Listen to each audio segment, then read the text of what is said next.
నేను ఎప్పుడు ఆ విషయం నాకు ఇష్టం లేదు మాట్లాడటం, కానీ ఇవాళ ఆ ద్రౌపది అమ్మని చూశాను ఆలయంలో. మీ అందరికీ తెలుసు ద్రౌపది అమ్మ గురించి, మీకు తెలుసా లేదా? అప్పుడు కౌరవులు ఏం చేశారు?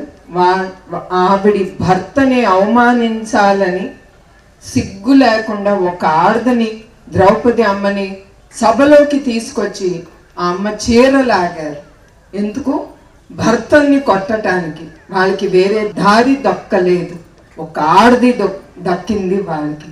అట్లానే మన అసెంబ్లీలో చంద్రబాబు నాయుడు గారిని హింసించాలని, ఆయనకి ఎదురు దెబ్బ కొట్టాలని వాళ్ళకి తెలిసి నా పేరు లాగారు, నా శీలాన్ని గురించి వాళ్ళు మాట్లాడారు. అది ఒక్కరికి అవసరం లేదు. ధైర్యం ఉంటే మొగాడుగా నుంచి మాట్లాడాలి, కానీ ఒక్క స్త్రీని లాగకూడదు. మీరందరూ కూడా ఇక్కడ చాలా మంది మొగాళ్ళు ఉన్నారు. ఒక్క స్త్రీ గురించి మీకు మాట్లాడే హక్కు ఎవరికి లేదు ఇక్కడ. ఏ స్త్రీ ఎట్లాంటిదో తనకి తెలుసు, తన జీవితం గురించి తెలుసు. అది మనం నేర్చుకోవాల్సింది అక్కడంతా. అది అన్నీ అయిన తర్వాత ద్రౌపదికి కృష్ణుడే దిగి వచ్చి ఆవిడికి సహాయం అందించాడు. ప్రతి సందర్భంలో మా కుటుంబంలో చాలా జరిగినాయి మా జీవితాలు. ఇప్పుడే అన్నారు తిరుమలలో ఆ బాంబులు పెట్టి నక్సలైట్లు, కానీ ఇప్పుడు కూడా మా కుటుంబం హిట్ లిస్ట్లో ఉన్నా కూడా, ఇట్లాంటి అవమానాలు చాలా ఎదుర్కొన్నా కూడా ఆ దేవుడు అనేవాడు ఉంటాడు. ఎప్పుడు మా కుటుంబం మీకోసం, ప్రజల సేవ కోసం వాళ్ళు ఉన్నారు. వాళ్ళు అట్లా మా కుటుంబం ఉంది గనక ఆయన్ని రాజమండ్రిలో నిర్బంధించినప్పుడు మీ అందరికీ తెలుసు, రుజువు ఏమీ లేకుండా 57 రోజులు నుంచున్న ఆయన ఖైదీ చేసినప్పుడు అప్పుడు దేవుడే దిగొచ్చి ప్రజల ద్వారా ముందుకొచ్చారు.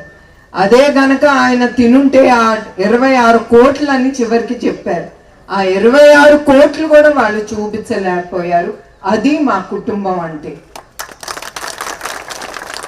అట్లానే ఇప్పుడు నా గురించి మీకు ముందర ఎందుకు చెప్తున్నానంటే, ఏనాడు నేను ఆ విషయం మాట్లాడలేదు. మగవాళ్ళని అందరికీ గుర్తు చేయటానికి తప్ప వేరే దానికి కాదు. ఇదేమి ఎలక్షన్ క్యాంపెయిన్ కాదు, నాకు అవసరం కూడా లేదు. ఇది స్త్రీని మర్యాదించాలి, స్త్రీ ఒక అమ్మ లాంటిది అనేది మీరు అందరు మర్చిపోకూడదు.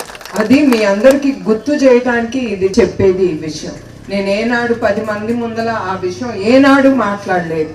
కానీ ఇప్పుడు ఆ ద్రౌపది అమ్మని ఆ గుడిలో చూశాను కనుక మీకు ఒకసారి విన్నవించాలని నా మనసులో ఏముంది అని నేను మాట్లాడాను. అది నేను ఎవరికి అక్కర్లేదు. నా భర్తకి తెలుసు, అందరికీ తెలుసు నేను ఎట్లాంటి దాన్ని. So that's not at all important for me.